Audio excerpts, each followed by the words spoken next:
أعوذ بالله من الشيطان الرجيم.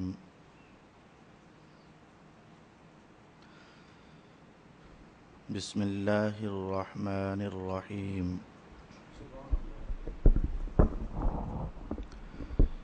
لقد جاءكم رسول من أنفسكم عزيز عليه ما عنتم حريص عليكم بالمؤمنين رؤوف رحيم.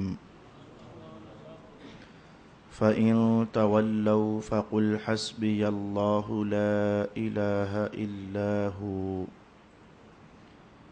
عليه توكلت وهو رب العرش العظيم. صدق الله مولانا العظيم. الصلاة والسلام عليك يا سيدي يا رسول الله. الصلاة والسلام عليك يا سيدي يا حبيب الله. الصلاة والسلام عليك يا سيدي يا شفيع المذنبين وعلى آلك وأصحابك يا سيدي يا رحمة للعالمين.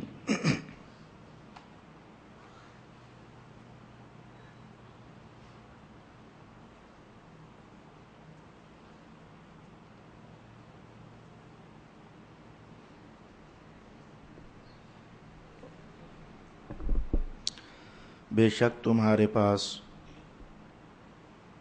تم ہی میں سے ایک عظیم رسول آ گئے ہیں. تمہارا مشقت میں پڑنا ان پر بہت شاق ہے. تمہاری فلاح پر وہ بہت حریص ہیں. مومنوں پر بہت شفیق اور نہایت مہربان ہیں. اب اگر یہ لوگ آپ سے منہ پھیرتے ہیں تو آپ کہہ دیں کہ مجھے اللہ کافی ہے، اس کے سوا کوئی عبادت کا مستحق نہیں. میں نے اسی پر توکل کیا ہے اور وہ عرش عظیم کا مالک ہے. صدق اللہ مولانا العظیم. تلاوت کردہ سورہ توبہ کی آخری 2 آیات طیبات میں رسول پاک صلی اللہ علیہ وآلہ وسلم کی عظمت شان کے مختلف پہلو ارشاد کیے گئے ہیں. گزشتہ نشست میں ہم نے یہ دیکھا تھا کہ رب کائنات نے حضور رحمت عالم کی پہلی وصف ارشاد فرمائی تھی کہ من انفسکم، یہ تمہارے اپنے رسول ہیں، تم ہی میں سے ہیں. اور اسی کو ہم نے یوں بھی سیکھنے کا اہتمام کیا تھا کہ حضرت خاتون جنت سیدہ زہرا رضی اللہ عنہا اور حضرت عائشہ ام المؤمنین اسی لفظ کو من انفسکم بھی تلاوت کیا کرتی تھیں. من انفسکم کہنے میں کیا معنی نکھر کر سامنے آتا تھا یہ بھی ہم نے سماعت کیا. تیسرا وصف کریم جو اس آیہ کریمہ کے اندر ارشاد ہوا، مسلمان مشقت میں ڈل جائیں، رسول پاک علیہ السلام یہ پسند نہیں فرماتے. جتنے کا جتنا مذہب اور دین رسول اللہ علیہ السلام نے ہمیں عطا فرمایا، وہ سارے کا سارا آسان کرنے کے بعد عطا فرمایا. اس میں کوئی چیز بھی ایسی نہیں کہ کوئی صاحب اٹھ کھڑے ہوں اور کہیں کہ مجھ سے تو یہ ہو نہیں سکتا. ہر کام، ہر حکم قابل عمل. کسی کا یہ کہنا یقیناً اس کے اندر کی بدقسمتی کا نشان ہوگا کہ مذہب کے فلانے حکم پر تو میں عمل نہیں کر سکتا، یہ بڑا مشکل کام ہے. رسول اللہ علیہ السلام نے جس قدر ممکن تھا مذہب کو آسان کر کے تو ہمیں عطا فرما دیا. اس پر بھی روایات اور احادیث اور مثالیں گزشتہ نشست میں ہم سماعت کر چکے ہیں۔ آج کی نشست میں ہم یہ عنوان دیکھنا چاہتے ہیں کہ مولا کائنات نے کہا اس رسول معظم کی شان یہ ہے کہ یہ بڑی لالچ رکھتے ہیں کہ تم کسی طریقے سے کامیاب ہو جاؤ، بڑا حرص ہے انہیں کہ تم کسی طریقے سے کامیاب ہو جاؤ، اندر سے بڑی طلب رکھتے ہیں کہ میرے امتی کسی نہ کسی طریقے سے اللہ تعالیٰ انہیں بخش دے۔ بھئی میں سمجھانے کے لیے حدیث کی مثالیں آپ کی خدمت میں عرض کرنا چاہوں گا۔ کیا وجہ ہے کہ صحابہ آپس میں بیٹھے ہوئے ہوں اور یہ باتیں ہو رہی ہوں کہ پہلی امتوں کے لوگ بڑے خوش قسمت لوگ تھے؟ ایک صحابی پوچھے کہ کیوں؟ آگے سے جواب دیا جائے کہ ان کی عمریں بہت لمبی ہوتی تھیں، تو جتنی عمر زیادہ اتنی بندگی زیادہ، اتنی عبادت زیادہ، جتنی عبادت زیادہ اتنی رحمت زیادہ، اتنی اللہ کی طرف سے بخشش اور نوازش زیادہ۔ صحابہ اس عنوان پر بات چیت کر رہے ہوں تو یہ خبر رسول پاک علیہ السلام تک پہنچ جائے تو حضور پھر اس موقع پر یہ جملہ ارشاد فرما دیں، ان کی عمریں اگر سینکڑوں سال تھیں اور تمہاری عمریں اگر 60 اور 70 سال کے درمیان اللہ رب العالمین نے عموماً متعین فرما دیں تو یاد رکھنا کہ یہ نسبت محمدی کا فیضان ہے کہ وہ سینکڑوں سالوں میں جو کچھ کمائیں گے اللہ تمہیں 60-70 سالوں میں اس سے زیادہ عطا فرما دے گا۔ اور پھر جب ہم اس جملے کو کھولنا چاہیں عقل دنگ رہ جاتی ہے کہ اتنی بات پر رسول اللہ کی اتنی بڑی عطائیں اور اتنی بڑی نوازشات کہ رسول اللہ چاہتے ہیں کہ تم بس پاس ہو جاؤ اللہ کے دربار میں، اللہ تعالیٰ تمہیں چھوڑ دے اور تم جنت میں داخل ہو جاؤ۔ یہ دیکھو یہ کیا ہے، یہ میری آنکھ آپ دیکھ رہے ہو، اسے میں نے پکڑ کر بند کیا پھر کھولا، 1 سیکنڈ کا ٹائم درکار ہوا، میں نے پھر اسے بند کیا، میں نے پھر کھولا۔ یہ میں نے ہاتھ سے اس لیے کہا تھا کہ توجہ جمے، آپ خود ایسا کیجئے۔ یہ دیکھیے آپ نے پلک بند کی اور اس کے بعد کھول لی، کتنا کو ٹائم لگا، لیکن مصطفیٰ جان رحمت کا یہ جملہ کتنا رحمت نواز ہے، کتنا رحمت معاب ہے، کتنا غریب نواز ہے اور کتنا امت نواز ہے کہ رسول اللہ فرمائے یہی پلک اگر تو کہیں ماں کے سامنے بیٹھا ہو اور اگر تو کہیں باپ کے سامنے بیٹھا ہو تو بند کرنے سے پہلے سوچ اب میں جو کھولوں گا تو میں اپنی ماں کو پیار سے دیکھوں گا، اب جو میں کھولوں گا اپنے باپ کو پیار سے دیکھوں گا۔ تو پلک بند ہوئی، پھر اس کے بعد کھولا۔ حدیث کے الفاظ پڑھ دیتا ہوں، قال النبی صلی اللہ علیہ وسلم من نظر الى ابویہ او الى والدیہ نظرۃ رحمت، جس شخص نے ایک نظر پیار سے اپنی ماں کو دیکھ لیا یا اپنے باپ کو دیکھ لیا تو یہ کیا مشقت ہوئی، کیا اس میں محنت ہوئی، کیا جگراتے کاٹے، کیا خون پسینہ ایک ہوا، کچھ بھی نہیں ہوا۔ لیکن میں نے کہا یہ نبی بڑے حریص ہیں، یہ چاہتے ہیں تم بخشے جاؤ۔ میرے حضور آپ یہ کیا بتانا چاہتے ہیں کہ جس نے پیار سے ماں کو دیکھ لیا ایک نظر، جس نے پیار سے باپ کو دیکھ لیا ایک نظر، حضور آپ کیا فرمانا چاہتے ہیں؟ فرمایا اس ایک نظر پر اللہ تعالیٰ بندوں کو 2 مقبول حجوں کا ثواب عطا فرما دیتا ہے، او کما قال النبی صلی اللہ علیہ وسلم۔ پھر ایک صحابی کھڑے ہو جائیں، اتنا کلام کہنے کے بعد ایک صحابی کھڑے ہو جائیں اور وہ مارے تعجب کے پوچھیں، مارے حیرت کے پوچھیں، بھی اتنی بڑی جزا پلک جھپکنے پر، اتنی بڑی جزا، وہ ہمارے حیرت کے پوچھیں وَإِن كَانَ مِئَ مَرَّ یا رسول اللہ، حضور اگر کسی نے 100 بار دیکھا تو کیا 200 حج ہو جائیں گے؟ حضور صرف نعم نہ فرمائیں بلکہ فرمائیں نعم اللہ اکبر و اطیب، نعم اللہ اکبر و اطیب، نعم اللہ اکبر و اطیب۔ ہاں اللہ تو اس سے بھی بڑا ہے، ہاں اللہ تو اس سے بھی بڑا ہے، ہاں اللہ تو اس سے بھی بڑا ہے۔ تو نے 100 نظر کی بات کی ہے، تو 1000 نظر ڈال، اللہ تجھے 1000 نظر پر 2000 حجوں کا ثواب عطا فرما دے گا۔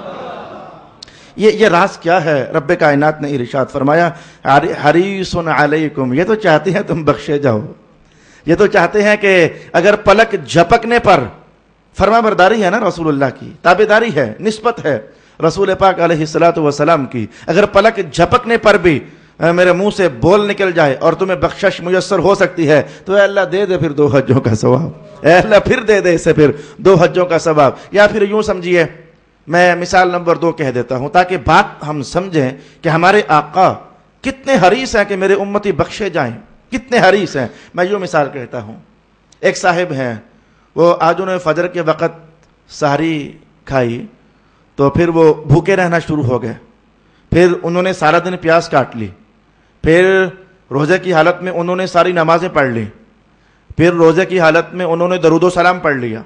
پھر اب جوں یہ نسبتیں بڑھتی جا رہی ہیں، یہ روزہ اللہ کو بڑا پیارا ہوتا چلا جا رہا ہے، بہت پیارا ہوتا چلا جا رہا ہے. پھر اس نے اپنی نظر کو سارا دن گند دیکھنے سے بھی روک لیا. پھر اسی صاحب نے اپنی زبان کو بلاک کر لیا کہ آج میں کوئی غلط لفظ نہیں بولوں گا، اس کا روزہ اور اونچا ہو گیا. پھر اس نے کہا میں تلاوت بھی کروں گا، اس کا روزہ اور پسندیدہ ہو گیا. پھر یہ ماں باپ کو دیکھتا بھی رہا، اس کا روزہ اور مضبوط ہو گیا. گویا اس نے ہر حسن سجایا، ہر نیکی کو سمویا اپنے روزے کے اندر. اور یہ شام ڈلی تو اس نے بڑی محنت کی ہے، میں کہوں گا جزا ملنی چاہیے. لیکن یہ دوسرا بندہ کیا کر رہا ہے؟ محنت اس نے کی ہے، اسے جزا ملنی چاہیے. لیکن یہ دوسرا بندہ کیا کر رہا ہے؟ اور خود نہیں کر رہا، رسول اللہ کے کہنے پر کر رہا ہے. وہ بازار گیا اور اس نے ایک کھجور خرید لی اور کھجور خرید کر کے کہا کہ آج میں تیری افطاری کراؤں گا. تو اس نے کھجور ساری نہ دی، اس نے اسے 2 حصوں میں تقسیم کر دیا اور پھر اسے 4 حصوں میں تقسیم کر دیا. 3 ٹکڑے خود رکھ لیے اور 1 ٹکڑا اس نے کہا کہ اے بھائی تو میری مہربانی کرنا یہ میری طرف سے کھا لے. تو وہ کھجور کا 1 ٹکڑا 1/4 ٹکڑا وہ یہ اونچے ترین روزے والا کھا لے. تو رسول اللہ اسے فرمائیں، وہ کھجور کا ٹکڑا دینے والے، جتنا اسے سارے دن میں روزے کا ثواب ہوا ہے، اس پھانک پر اللہ نے اتنا ہی تجھے بھی عطا فرما دیا ہے. یہ کیا راز ہے؟ میں تو کہتا ہوں کہ سمجھو میرے حضور کی عطائیں. اتنے میٹھے رسول کو چھوڑ کر کہاں یار آپ بھٹک رہے ہو؟ کبھی آپ کو خیال نہیں آیا کہ رسول اللہ کی گواہی قرآن دیتا ہے، یہ تو چاہتے ہیں کہ قدم قدم تمہیں اللہ بخش دے. یہ میں نے غلط نہیں کہا، یہ حدیث کے الفاظ میں بول رہا ہوں. قدم قدم اللہ تمہیں بخش دے، لحظہ لحظہ اللہ تمہیں بخش دے. آپ سوچنے پر مجبور ہو گئے کہ یہ کیا بات ہے کہ قدم قدم پر اللہ تمہیں بخش دے. میں ایک تیسری حدیث کے الفاظ کا اشارہ دوں گا. میں پہلے کئی بار یہ حدیث پاک آپ کو بتا چکا ہے، لیکن اشارہ سمجھیے نا. رسول اللہ تو چاہتے ہیں قدم قدم بخشش ہو جائے. مصطفیٰ کریم علیہ السلام نے فرمایا کہ نماز پڑھنے کے لیے جب نکلو نا تو وضو گھر سے کر کے آؤ. بھائی مسجد میں بھی کرنا جائز ہے، لیکن جو عطا حضور سمجھانا چاہتے ہیں اسے سمجھو. وضو گھر سے کر کے آؤ. میرے حضور ہوگا کیا؟ فرمایا جب گھر سے صاف ستھری ہو کر آؤ گے نا، اب تم نے پہلا ہی قدم اپنے گھر سے باہر رکھا تو اس 1 قدم پر اللہ نے تمہیں بخشش عطا فرما دی ہے.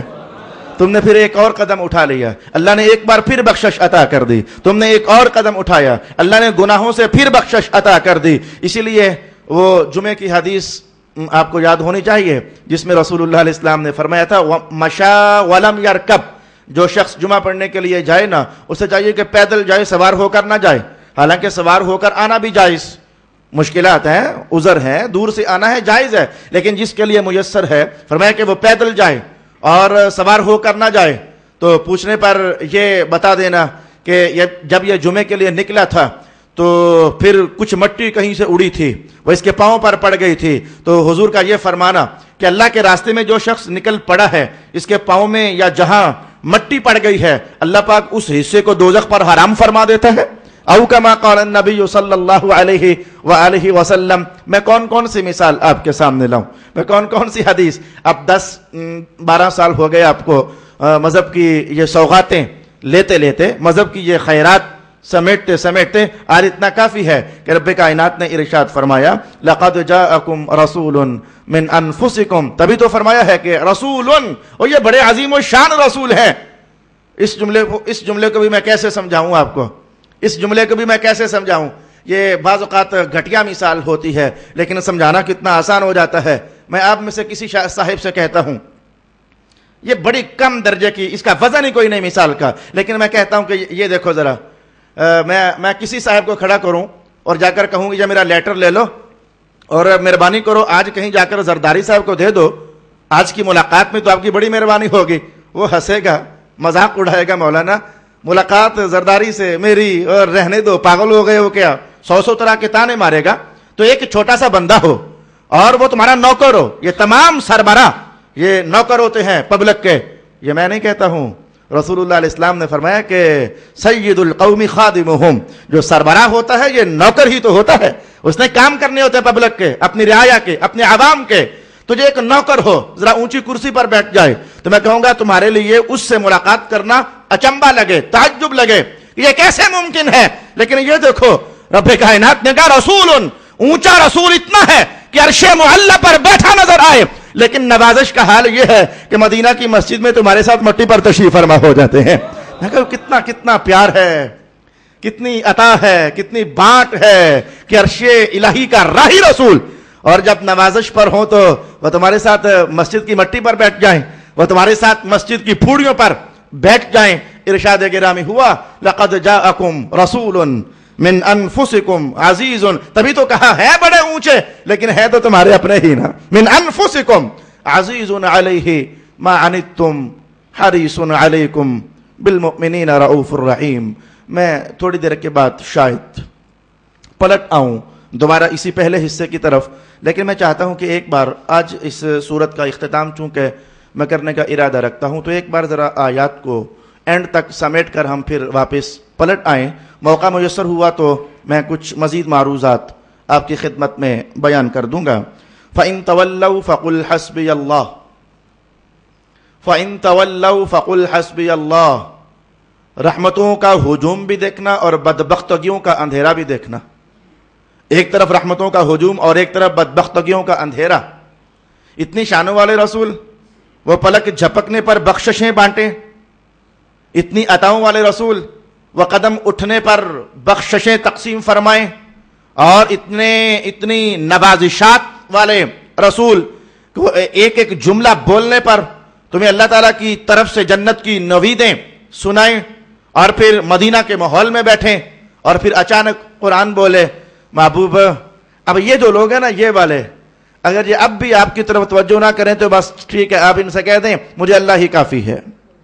یہ لوگ اب بھی اگر توجہ نہ کریں, اگر منہ پھیریں تو آپ کہیے گا مجھے اللہ کافی ہے. یہ کن لوگوں کی بات ہو رہی ہے؟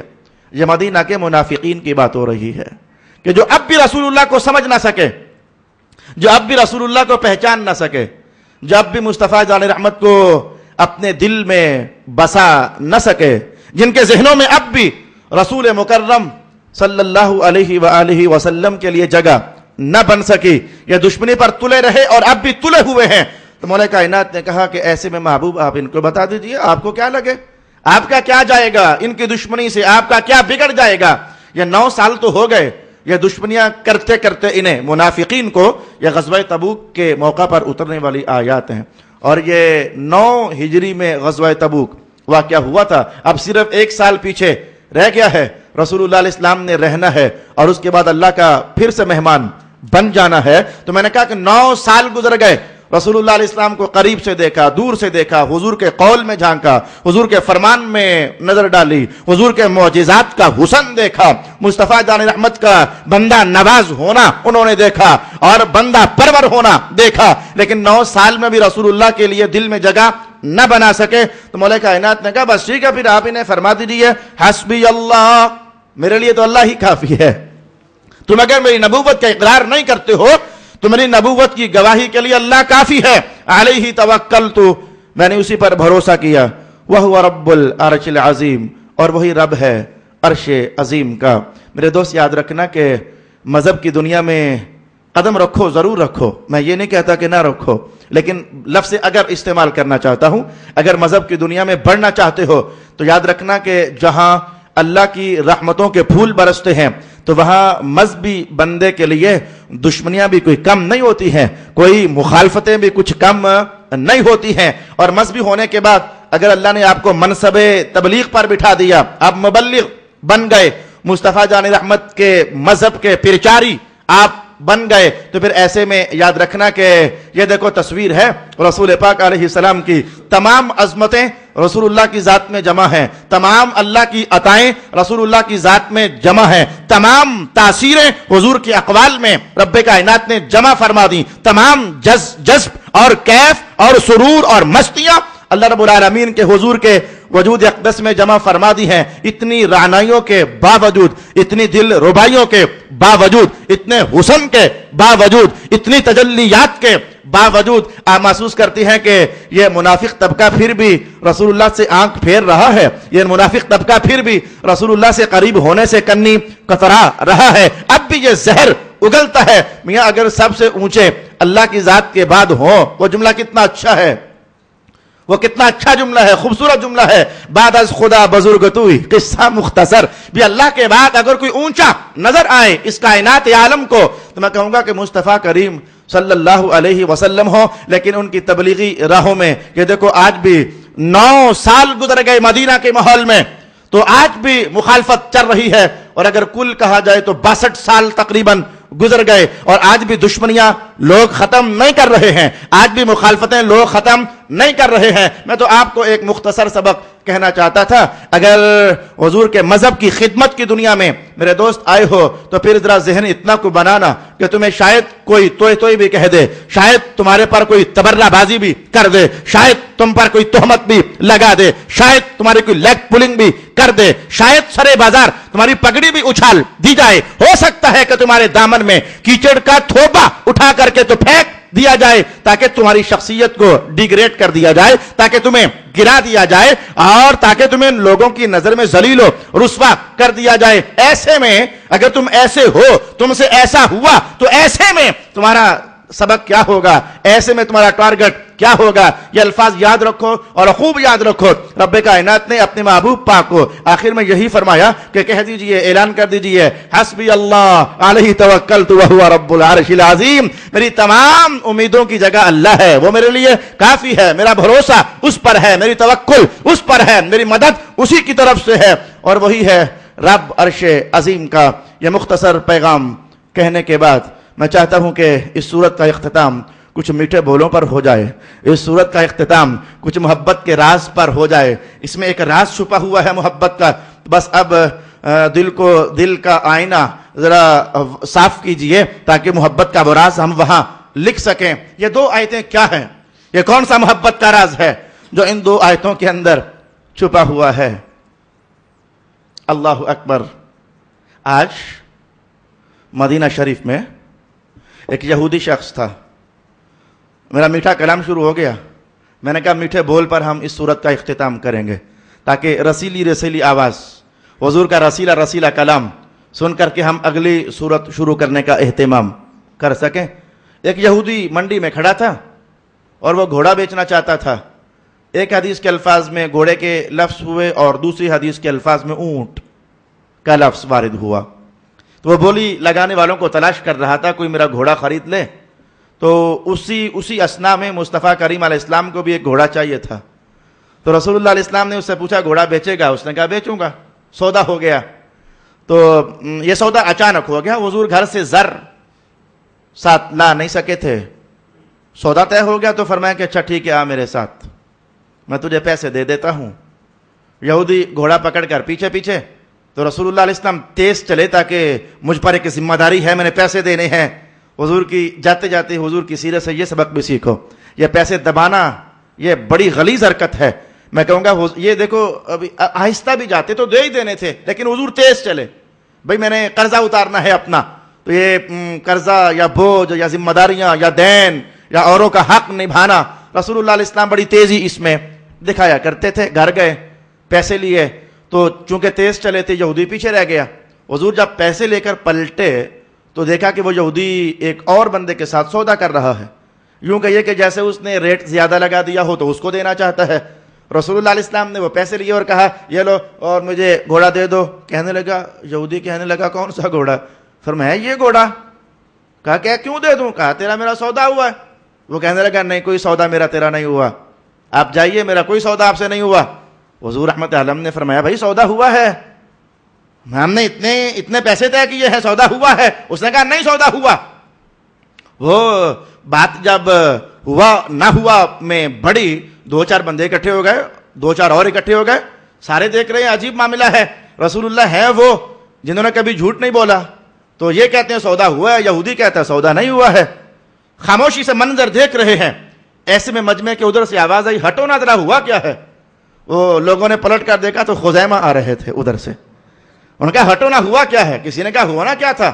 رسول اللہ علیہ السلام نے فرمایا کہ میں نے گھوڑے کا سودا کیا ہے, یہودی انکار کر رہا ہے. انہوں نے کہا ہٹو میں بتاتا ہوں ہوا ہے کہ نہیں ہوا. آگے بڑھ کر کہنے لگے میں گواہی دیتا ہوں سودا ہوا ہے, میں گواہی دیتا ہوں سودا ہوا ہے.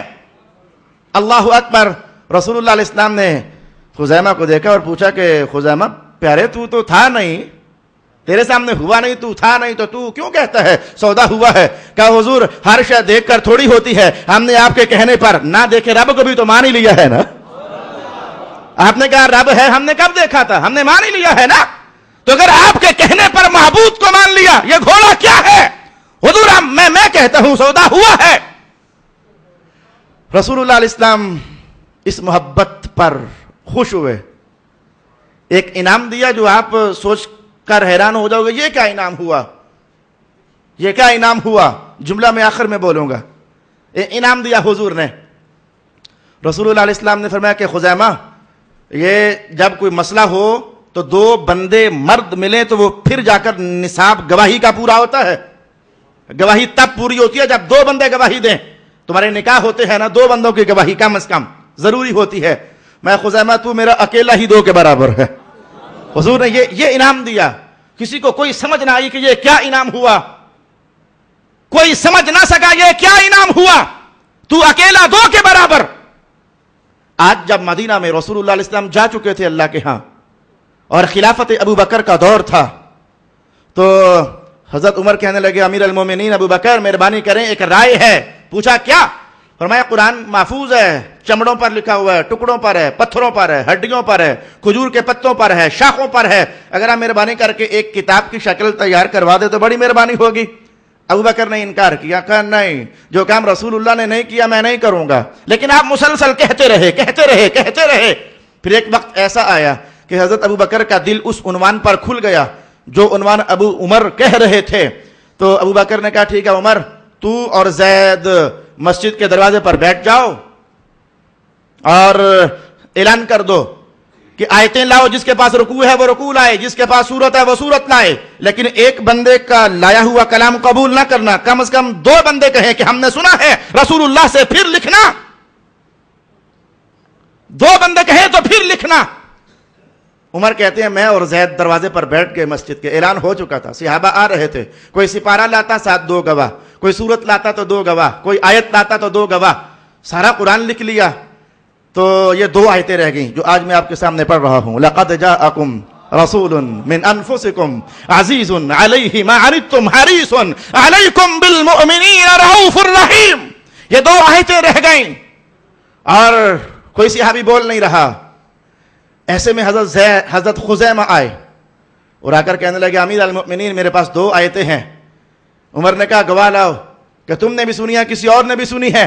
کہا میں اکیلا ہی ہوں, آج میرے پاس کوئی گواہ نہیں ہے. کہا میں اکیلا ہی ہوں. زید نے کہا عمر رہنے دو, یہ محمد عربی نے اس اکیلے کو 2 کے برابر کر دیا ہوا تھا نا, یہ ان اکیلے کو 2 کے برابر کر دیا ہوا تھا. اب میں اگر یہ کہوں تو کیا ہضم کر پاؤ گے کہ یہ مصطفیٰ جان رحمت کی محبت وہ عنوان ہے. اگر وہ نہ ہوتا نا, یقین جانو آئے پھر تمہارا قرآن بھی پورا نہ ہوتا نا, آئے تمہارا قرآن ادھورا ہوتا. وہاں تو بڑی کڑی شرط تھی, 2 گواہ آئیں گے تو قرآن کا حصہ لیا جائے گا. لیکن یہاں بھی محمد عربی کی پیار اور ان کی محبت نے بانٹ کی اور نوازش کی, اور محبت کا یہ نتیجہ ہے کہ آج تمہارے پاس مصطفیٰ جان رحمت کا پورا قرآن حکیم موجود ہے. فَإِن تَوَلَّوْا فَقُلْ حَسْبِيَ اللَّهُ لا الہ الا. میں چاہتا ہوں کہ میرے پاس 1.25 منٹ یا 1 منٹ گنجائش دیتا ہے, میں ایک اور میٹھی بات کر لوں. میرے پاس وقت ہے, میں ایک اور میٹھی سی بات کر کے ذرا ایمان کو تازگی دینے کا اہتمام کر لوں. ابن جوزی نے یہ بات نقل فرمائی ہے. جناب محترم ابو بکر محمد بن عمر بیان کرتے ہیں کہ میں امام مجاہد کے پاس بیٹھا ہوا تھا اور ایسے میں عرب کا ایک دیوانہ شخص, مجنون, وہ جنہیں شبلی کے نام سے یاد کیا جاتا تھا, تو وہ محفل میں داخل ہوئے. تو ابو بکر کہتے ہیں کہ میں نے دیکھا کہ یہ مجاہد محدث ہے, مفسر ہے, بہت بڑا عالم ہے, فقیہ ہے اور تابعی ہے. تو جب شبلی آئے جنہیں لوگ دیوانہ پاگل مجنون کہتے تھے تو یہ مجاہد کھڑے ہو گئے، ان کے ادب اور احترام میں کھڑے ہو گئے۔ ابو بکر کہتے ہیں میں نے کہا مجاہد، امام مجاہد، یہ آپ نے کیا کام کیا ہے؟ یہ تو پاگل شخص ہے، آپ اس کو اتنی محبت، اتنا پیار، اتنی عطا، اتنا ادب، اتنی تعظیم، پاگل ہے۔ مجاہد کہنے لگے میں نے وہی کیا ہے جو دیکھا ہے جو رسول اللہ نے کیا، جو میں نے رسول اللہ کو کرتے دیکھا میں نے وہی کیا۔ کہا کیا دیکھا آپ نے؟ کہا کہ میں نے دیکھا کہ مصطفیٰ کریم صلی اللہ علیہ وسلم کی محفل جمی ہے اور ایسے میں شبلی، یہ میرا خواب ہے، ایسے میں شبلی داخل ہوئے تو مصطفیٰ جان احمد کھڑے ہو گئے اور صحابہ نے پوچھا حضور یہ آنے والا کون ہے جو اتنی تعظیم آپ نے کی ہے؟ فرمایا یہ میرا شبلی ہے۔ کسی نے پوچھا حضور اتنی نوازش وجہ کیا ہے؟ کہا یہ جب بھی نماز ختم کرتا ہے نا تو ان دو آیتوں کو بطور محبت ضرور پڑھتا ہے، لَقَدْ جَاءَكُمْ رَسُولٌ مِّنْ أَنفُسِكُمْ عَزِيزٌ عَلَيْهِ مَا عَنِتُّمْ حَرِيصٌ عَلَيْكُمْ بِالْمُؤْمِنِينَ رَءُوفٌ رَحِيمٌ، یہ دو آیتیں ضرور پڑھتا ہے اور بعد میں کہتا ہے صلی اللہ علیہ یا محمد، صلی اللہ علیہ یا محمد، صلی اللہ علیہ یا محمد۔ اس کا یہ انداز ہمیں اچھا لگ گیا ہے، ہم نے اس لیے اسے یہ پیار اور محبت عطا فرما دی ہے۔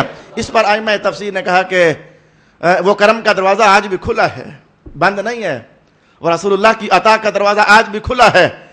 یہ دو آیتیں ہیں، ائمہ تفسیر نے کہا کہ یہ مقدر چمکا سکتی ہیں کسی کو حضور کے دیدار کی خاطر، یا کسی کا مقدر رسول اللہ کی زیارت کے لیے چمکا سکتی ہے، لیکن وہ آقا ہے، وہ رسول ہے، وہ جب چاہیں پسند فرما لیں، چاہیں تو ایک بار میں ہی پیار آ جائے، چاہیں تو وہ تمہیں تڑپتا دیکھ کر زندگی بھر وہ خوش ہوتے رہیں، ہاں یہ میری محبت میں تڑپتا اچھا لگتا ہے۔ ہاں یہ بھی عنوان ہے مذہب میں، میرا وقت اجازت نہیں دے رہا، یہ عنوان بھی ہے کہ کئیوں کو تڑپتا دیکھ کر محبت میں تو خوش ہوا جاتا ہے، یہ کام اللہ بھی کرتا ہے، اور کئیوں کو تڑپتا دیکھ کر فوراً نواز دیا جاتا ہے۔ صدق اللہ مولانا العظیم۔